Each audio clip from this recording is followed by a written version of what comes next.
Good afternoon. Want to welcome our audience to the Black Dispatch. I want to also acknowledge my co-host, Mr. Hubert Morgan. How you doing, Hubert? I'm doing well. I'm doing well. And we have two tremendous guests. Uh, Go for it, Kurt. tremendous. Tremendous is an understatement. We've got Arne Duncan, who is the former Secretary of Education under Obama, and he's also the managing partner for Chicago CRED. And we also have a distinguished guest, Curtis Toler, who serves as the director of community outreach, if I am getting that title correct. Correct me if I'm wrong, Brother Curtis. Did I get that right? Oh man, I mean that's fine. Well, oh, so he don't. I see you're not big on titles. Is that what you're trying to say? Yeah, yeah. Oh, You can okay. just call me Curtis. Well, we got to give you something. We got to give you your props. Today, But Kirk, wait. You're starting Arnie from the pinnacle of his work. He was leading our Chicago public schools at one point. So I would like to start him there because my son went to public school while he was heading it up, and I have to give him props for that. well, okay, I just didn't know how far back we wanted to go because he got so much to go on. But I figured you can't get no higher than education in the secretary, so I figured that's where we might start. But anyway, we give him his props. So today, what we wanted to do is really focus on how we think about communities. And Chicago CRED is doing some amazing work around violence interruption in the community. But one of the things that, Hubert, we are really interested in as planners is how do we think about communities from a strength-based perspective, from an asset-based perspective. And one of the things that we think is going to be important as a part of the conversation that we have is how do we lift up those strengths and how do we multiply them given whatever work is happening in the community. And so that's the perspective from which we're going to be kind of evolving our conversation with these distinguished guests, Arne and Curtis, today. So with that, let's begin with kind of the introduction of the program Chicago CRED. So I know, Hubert, you had some things that you wanted to open up with respect to that. So, it's for me, it's all about what you mentioned, Kirk. So I had a conversation with Curtis the last time we spoke, Curtis, and Arnie, I think I just alluded to it. You know, the communities in which we live are communities that have people, that have mothers and fathers, and our sons and daughters and uncles. And we look at the issue of, as an example, violence, and we talk about it as if these communities are at a deficit. That is not where Kirk and I start our conversations from. We talk about it as how do we strengthen our communities, and we will ask questions about what do we do, how do we talk about the root causes and things like that.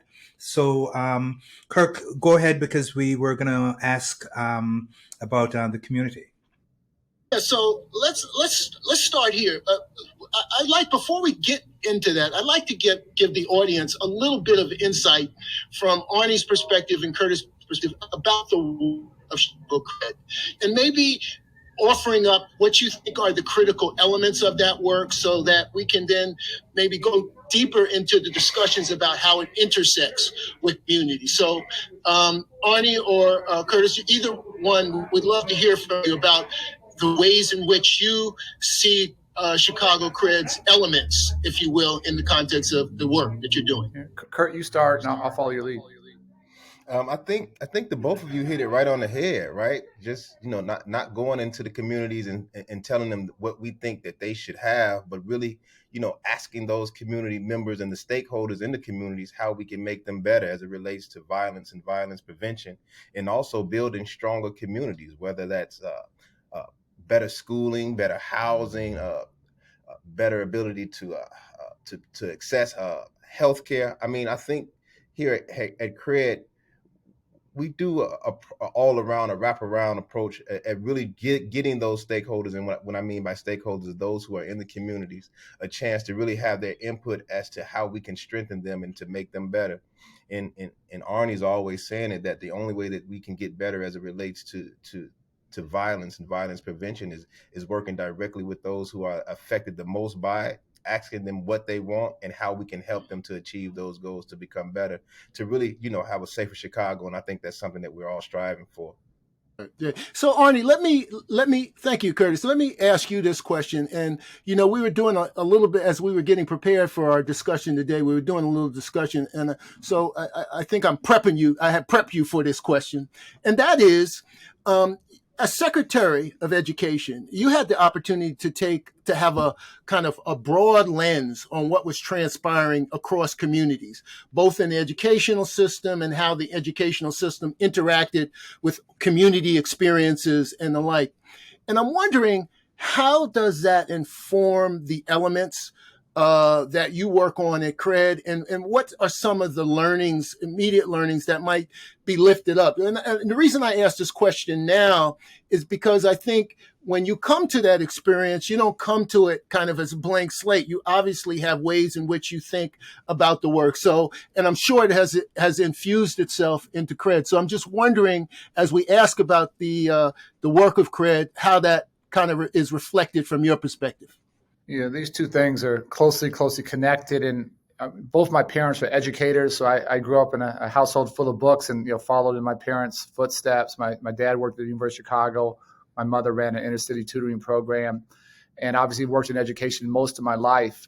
But when I led the Chicago public schools, and there's a lot I'm proud of, we can spend a whole nother show talking about higher graduation rates and better test scores and college scholarships. Happy to have that conversation. But on my watch, during my 7.5 years, on average, we had a Chicago public school student killed every 2 weeks due to gun violence. It was a staggering rate of loss. And for me, everything else is supposed to be hard, academic achievement, budgets, operations, labor management. I don't want to say any of that was easy, but all of that was way easier than meeting families 99% of the time after they had just lost their young son or daughter. And my wife and I had 2 young kids at that time, or going to a class where there's an empty desk and trying to talk to a class of traumatized kids and make sense of the senseless. And while I was away in DC, I thought, things were tough here in Chicago. And unfortunately, while we were gone for those 7 years, things got a lot worse here in terms of violence. And so for me coming home, for me, education is always prevention, but I felt a need to sort of intervene in this space. And what really challenged me is all my life I've preached, defer gratification and think long term and plan for the future. And you guys know we have so many young men and women on the South and West Sides growing up with trauma. We have so many, particularly young men, who literally, objectively, just don't think they're going to live past a certain age. I used to keep above my desk as a drawing that a young man had done for me. It was him climbing up a ladder, and the caption of it was, "If I grow up, I want to be a fireman." Not when I grow up, if I grow up. And that was a really, really deep thing. I never, growing up, I always thought when I grow up, not if I grow up. And so coming back home, I just felt the need, I felt compelled to try and reduce that level of fear and violence and trauma that our kids in Southwest and West Sides are experiencing, so they can think long term and they can plan for the future and they can think about going to college. But this for me was the foundation of this is a building block.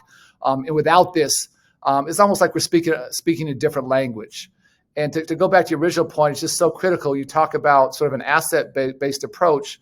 Well, we say all the time that the young men we work with who've been caught in these cycles of violence, many as victims, some as perpetrators, often the same person. I say all the time that they are the solution to the problem. They are not the problem, and that they are going to lead us to a safer city. And we got to learn from them, walk alongside them. If Kurt wants to share some of his personal story, but Kurt was one that at one point in his life inflicted some real damage, some harm in the community. But he's dedicated his life to strengthening families, strengthening young men, strengthening communities. And we can't win this fight as a city without the leadership of Kurt and so many young men and women like him. And they're the warriors for peace. And for all the challenges, they're why I'm so hopeful. I'm so inspired and I know what's possible. I know what's possible. Well, that leads us. Thank you, Arne. That leads us to a question that I think we had percolating for you, Curtis, and that is, you have an experience growing up in the community, and I'm talking about how you experience your community and the assets that contributed to you as a human being, because, we all in our life course have twists and turns. The question is, ultimately, when we do those twists and turns, are we going to end up in the right place, right?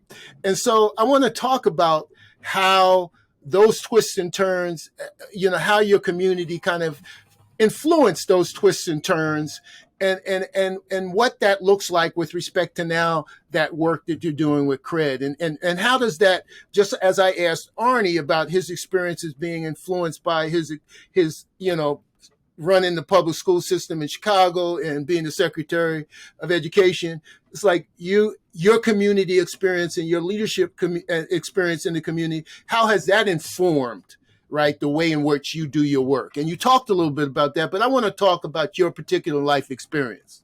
And before you say anything, Curtis, let me just say that I have a glimpse of what your twists and turns are like, because it was a fascinating story. Yeah, Amanda Ripley did a wonderful job. She's a great journalist and author. So yeah, shout out to her. But to Kirk's question, when you talk about community and those twists and turns, I always pivot back to a point where my grandmother was she was the vice president of the block club, right? And they would have meetings with the caps, and that was like the form of the police officers that they would come into the communities. And she came back and she had tears in her eyes, and she was like, you know what, grandson? She was like, I'm embarrassed. And I was like, why? And I was like, why are you crying, grandma? And she was like, because the whole CAPS meeting was about you and the guys you're running, and how you're destroying our community, and how people feel unsafe, and how folks want to move. And that making grandma unhappy was something that I really never wanted to do, but I never thought about it that deeply, right, as to what I was actually doing with the group of guys that I was running with in my community. So it started to have a real impact on what I was doing and how I was doing it and where I was doing it. Now, I will say that I did go try to shift over to another community, but that didn't make it any better, or go a few blocks down, right? But hey, because grandma's got, her eyes go everywhere. They got eyes behind their head.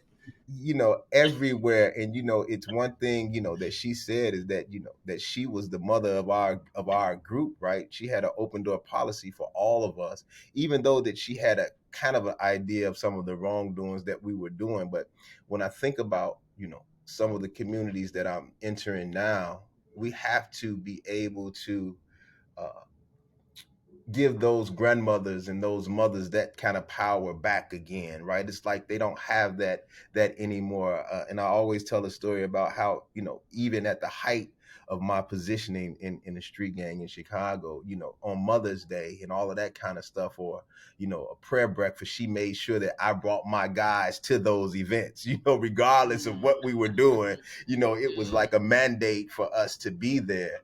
And we have to start strengthening those people that are in those communities, to have that kind of power again, and not to be afraid. And I think that's some of the things that I'm trying to work on, right? To let the young men and women in the communities know that when they have those influences in the communities, what we like to call the big mothers, the big mamas, to really give them some power. And Arne and myself and others, we lean on them to give us advice to how to help them to make their communities a lot stronger, if that makes sense. Yeah, it makes a lot of sense, because what you was talking about is resilience, right? That's the stuff that we don't often talk about. When we see violence, we don't talk about the other side, the resilience that exists in the community, and what we need to do to further reinforce that resilience. So I appreciate that perspective. So Kirk, let me just add though that and Arne, this.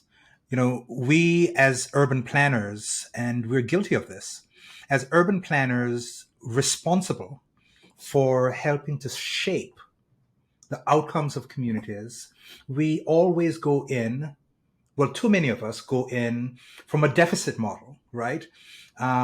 If it's not an asset in terms of the building and the road and things like that, how can we come in and fix it? No one talks about the grandmother who knits together and stitches together the social fabric of the community. That's right. That is what you're talking about, right? Right. So we as planners who would like to help strengthen communities are the very problem that you're talking about. So I get it.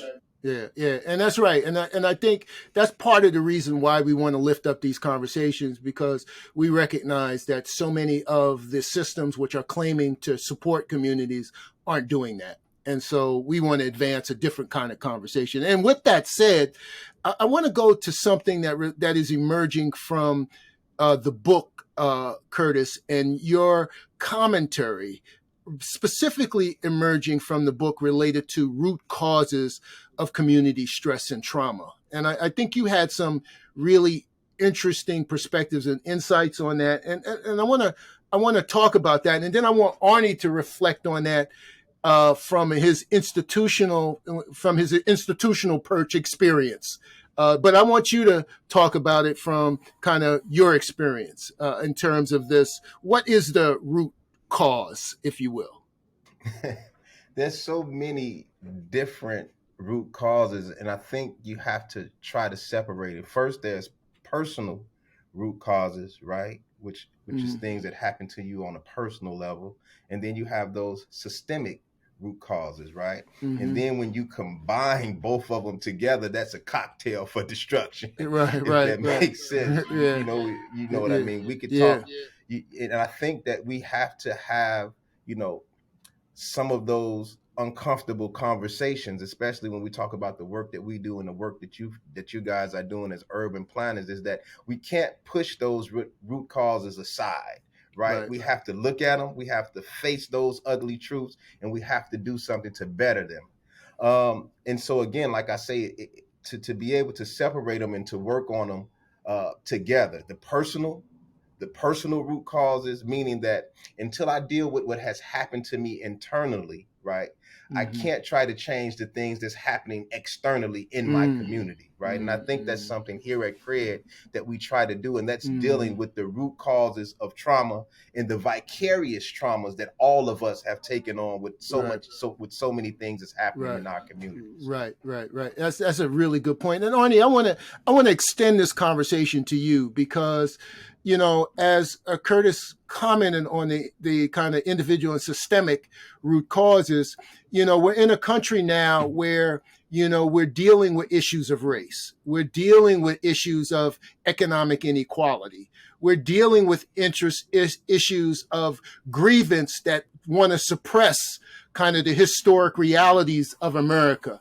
Like from your perspective, how do you navigate that to get to a discussion of root causes when all of those things are just so complicated and fraught with resistance to discuss? Yeah, well, I think you just can't be deterred by the complications or by the resistance. And not that we have all the answers and not that we're right, but all we can do is continue to try and learn every day and speak our truths and work in that manner. And the parallels of education are pretty interesting. So when young people drop out of high school, I always say that's not the problem. That's the symptom of the problem. That's the manifestation of the problem. That something at home, at school, in the community, something's gone wrong. But I promise you, there's not an 8-year-old or 10-year-old anywhere in the country that says my goal in life is to drop out of high school. Right. That is nobody's aspiration. Right. That's right. Things happen that make that, unfortunately, an inevitability. The same is true with violence. Violence is the manifestation of, to your point, whether it's 400 years of racism, whether it's redlining, whether it's disinvestment, whether it's things Kurt talked about, lack of access to good jobs and to capital and to resources, to employment, to healthcare, to food, and then all the personal issues that Kurt talked about. And violence is the ultimate manifestation of all of those challenges. And so we can't solve the world's problems, but Kurt hit the nail on the head. We have to start, there's an obvious saying that hurt people, and that happens every day here in Chicago. Right. That's right. But heal people, don't just heal themselves. They help to heal their families and the broader community. And there are, for all the difficulties and trauma we face, we have just unbelievable stories of transformation of young men who have been hurt severely, who frankly have hurt others, who are now being incredible leaders for their families, for their children, for the community. So redemption is possible. Redemption Right. is more than possible. We see Right. that every day, and had a really deep conversation just 2 nights ago with 2 of our young men, real young guys who have been caught in some crazy violence and other things, and were honestly pretty wild when they came to us. And just to see where their heads are now and how they're thinking and what they want to do and how they're moving, it blows you away. It's incredible. And so helping young people heal and then trying to create those opportunities for them to be those positive influences. You guys are planners. I'll give you one quick story. We had a peace treaty between two groups where there had been a lot of bloodshed in the community in Roseland where we started working. And they decided without us, independent of us, they decided to make peace amongst themselves. And it has stuck for a while. And it had really been a big deal and brought down violence. So I went to one of the leaders and said, what can we do to say thank you? We really appreciate what you guys have done. We didn't do it. And he could have stuck me up and asked for a car, asked for something crazy. I sort of took a little bit of a risk. And he said, it was so deep. He said, our children have no place to play. And could you build us a playground? And so we went out with 200 volunteers and built a playground on the block where he lived. And kids from both sides can now play in that playground. We're just trying to get healthy neighborhoods. That's all we want is healthy communities. Playgrounds are just one piece of that. But that's he was a much better planner than any one of us would have been. That would have never occurred to me. Would have never been on my radar. He knew what his kids, he knew what the block, he knew what his neighborhood needed far better than I could ever have hoped to. That's an amazing example of asking those affected, right? Yeah, Hubert, what you have to say? So, Arne, to that point, and Curtis, one of the projects that Kirk and I have done over like a 5-year period is working with Black men and boys. And oftentimes, the first thing that we did was we reached them where they are. And we asked them the question, when you get up in the mornings, what are the challenges that you face? And, to our surprise, one of the things that they made clear to us, there are a number of things that we will take responsibility for in terms of strengthening our homes, our families, and our communities. But there's a responsibility that the City Hall has to take on, and Springfield and the federal government. But we want to let everyone know that we know that there's a responsibility that we have to have around housing. How do we get to be able to address our needs around housing, access to education, and healthcare and things like that? So, Arne, I totally agree with you that if we listen more, the strengthening of the community can happen right there in our community. Yeah.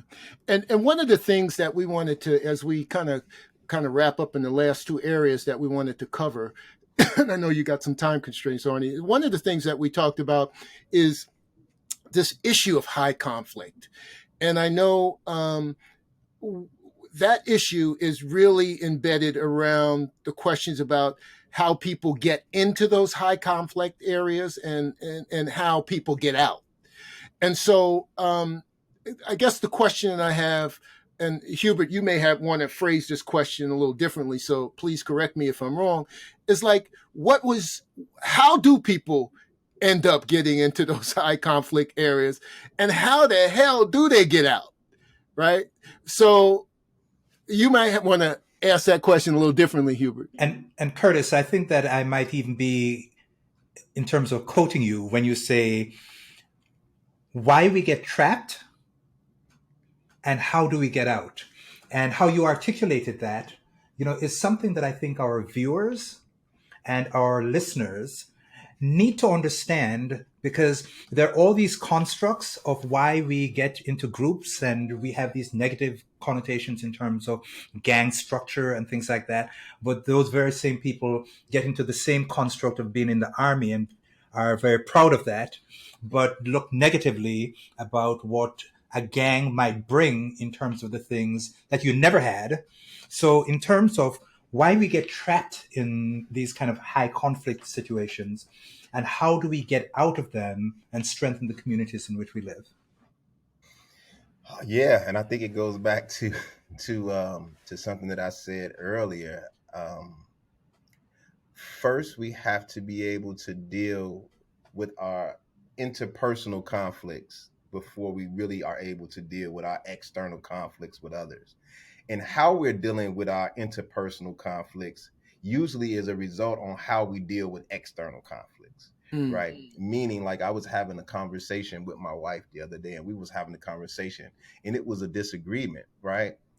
But I noticed that it didn't become an argument until I raised my voice. Right. It was just a conversation at first, but once I raised my voice, it went from a conversation that we disagreed upon to an argument. Right. And I think that we have to start dealing with internal conflicts first, while also trying to resolve external conflicts. And that's how we get trapped a lot of times, right? We have so much going on internally as it results to conflicts within ourselves, right? That it's really hard to deal with anything externally, and especially the young folks that we deal with. And unfortunately, the only way that they really know that to deal with conflicts is through violence, right? Whenever they're backed in the corner, whenever someone raises their voice, whenever they feel like it's too much time being taken, whenever they feel like someone's waiting at the stop sign for too long, they think that the only result is to go to violence. And we have to be able to teach them ways to deal with violence and conflict other than resulting straight to violence. Right. I hope I helped to answer your question. Yeah, you did. And I think what you're saying is that there has to be space for an alternative, right? And I think that's what I'm hearing you saying. And but those alternatives, particularly if you're in a trauma situation, have to be learned, because there's so much other stuff going on that creates that tension and stress. So I appreciate that. So as we kind of move to our last set of questions, this is really kind of reflecting more on the structural questions that were being raised during this engagement. This is a conversation we've been having. And that is, given the work that you're doing, and given what we know about the experiences, for example, that Hubert and I are having with, the Illinois Black Caucus, the work they're doing around the various pillars in education and economic development, criminal justice reform, what are some things that they could be doing more of that would make your work easier, that would create more opportunities and space for addressing those systemic challenges? What is it from your perspective? And I'd like to hear both from you. I think Hubert and I'd like to hear both from Curtis and Arne. What should they be doing to make your work easier, and to for that matter to make to strengthen community assets? Go ahead, Kurt. I think we all have to do better, and when I say that, we have to do the work that we do a lot better. We have to reach a lot more people, and in order to do that, we need a lot more resources, right? Not only for Chicago CRED, but for all the other agencies that are doing this tremendous and this real difficult work. And also, when you think about, you two brothers being urban planners, right? I always use this term: when you see better, you feel better, and when you feel better, you do better, right? And we kind of use that term urban, we kind of throw that around. I met with a group of folks that were, that were also considering themselves urban planners, and it didn't feel so urban, if that makes sense. Yeah. We understand what you're saying, brother. We got you. And trust me. Yeah. So I know we're struggling for time, so I'll just shift right to Arne.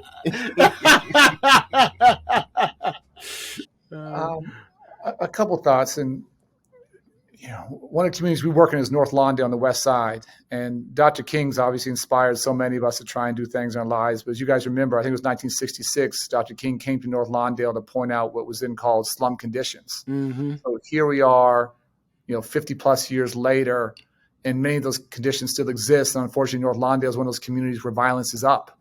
And so are we truly committed, or do we just sort of talk about these things and label them or run from the problem? And if you look at whether it's our organization or others, we've had these very significant and important evaluations, randomized controlled trials, everything that we're all showing between a 20 and 50% reduction in victimization, very significant reductions in victimization and arrests, that if we could do that at a citywide level, you would see tremendous reductions in violence in our city, not the 50% increase we saw last year, and we're struggling this year. And we know, so take out the heartbreak, take out the trauma, take out all that, just the hard numbers. We know every shooting in the city, every homicide costs us over $1 million. We know folks are leaving, whether it's white flight or whether it's a black middle class leaving Chicago because they're scared about their black sons, being shot. We know the emptying out of our communities, with the economic costs there. We know folks, I've talked to real estate business who talk about the Chicago tax of violence. We know the international reputation that our city has had, the reputational hit our city has taken. Bed in Cook County Jail costs $60,000 a year. I can go on and on and on. But if we just invested a little bit more money, as Kurt talked about, to do the kinds of things at scale for all young men and women in North Lawndale and across the city who are acutely at risk, if we had outreach workers for everybody, if we had life coaches like we had, if we had clinicians to help them work through trauma, if we had jobs teams. We just had a fantastic drive-through graduation ceremony at South Shore Cultural Center. It was one of the most moving, emotional things you're ever going to see. If we had those kinds of opportunities at scale, I promise you, we would see a dramatic reduction in violence. And for me, the analogies with a pandemic are pretty significant. When we found a vaccine, they're both public health crises. They both travel through social networks. They're identical, the COVID and violence. When we found the vaccine, we tried to give that vaccine to everybody who would accept it, and to do it at scale. That's right. We're not as good as a vaccine. We're not 95% effective, but we're pretty darn effective. If we were able to give that vaccine at scale, we would see that reduction. But we're giving that vaccine probably to less than 10% of the folks across Chicago who need that. And there's going to be a critical mass. And so that takes investment from the city, from the state, to answer your question, from the federal government. Ultimately, public safety is a public good.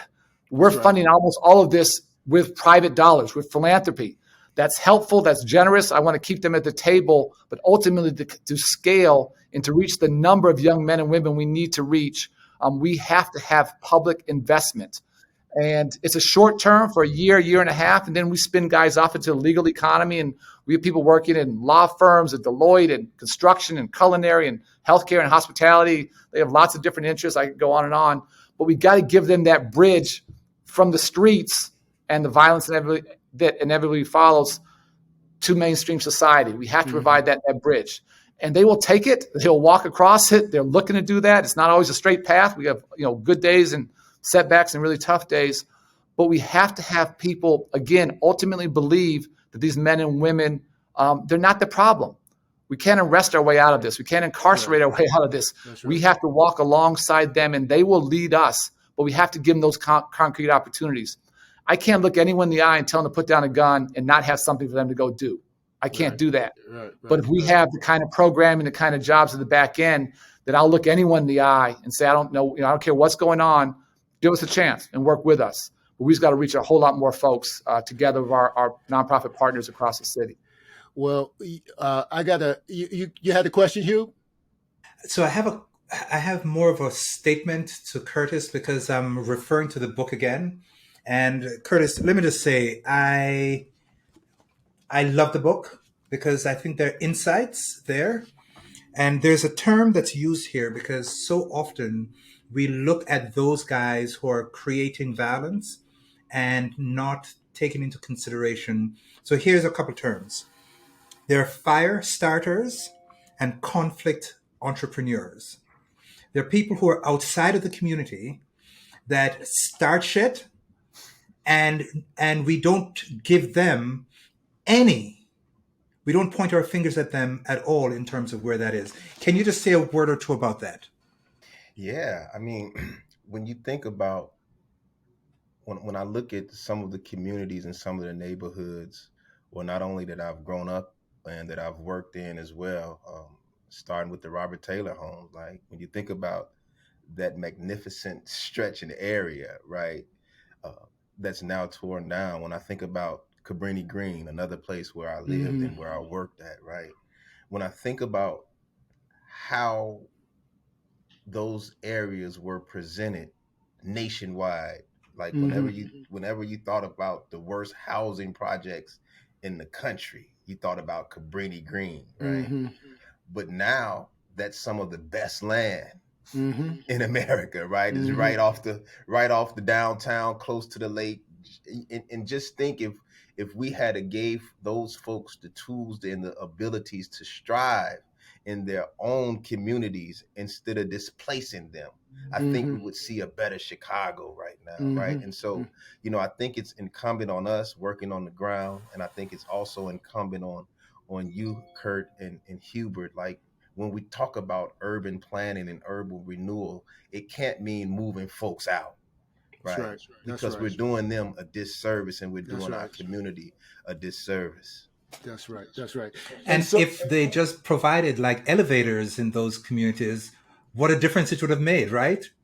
Yeah, I mean, I'm not saying that they were the best places to live, but they had came up with their kind of code that they were okay. And I think if we had just went in there and gave them more resources, more tools, and better living conditions right there where they were, I think we would see a different Chicago. And not disinvest in the public housing infrastructure, which was the other piece of that. So you guys have been unbelievably generous with your time, and I want to thank you for that. And what I'm hearing from you as we wrap up, Arne, you said it's more resources. Curtis, you said, is kind of reconceptualizing the way in which we think about community. And I think it's both of those things that need to kind of re-engineer the way that we strengthen and build community. So I want to thank you for increasing the capacity of the world at large to appreciate that. And thank you for your time and expertise and your commitment to community and your warriorship, if you will, to make it happen. And let me just add, Kirk. Yeah, let me just add, Kirk, that we are having a conversation with you guys before we talk with people who feel that they have the solutions. Because how presumptuous of them, right? Exactly. So we're going to thank you again and just tell you how much we appreciate you and the work that you're doing. Thanks so much. Thank you, Brother Herbert and Dr. Harris. Thank you. Okay, thank you, guys.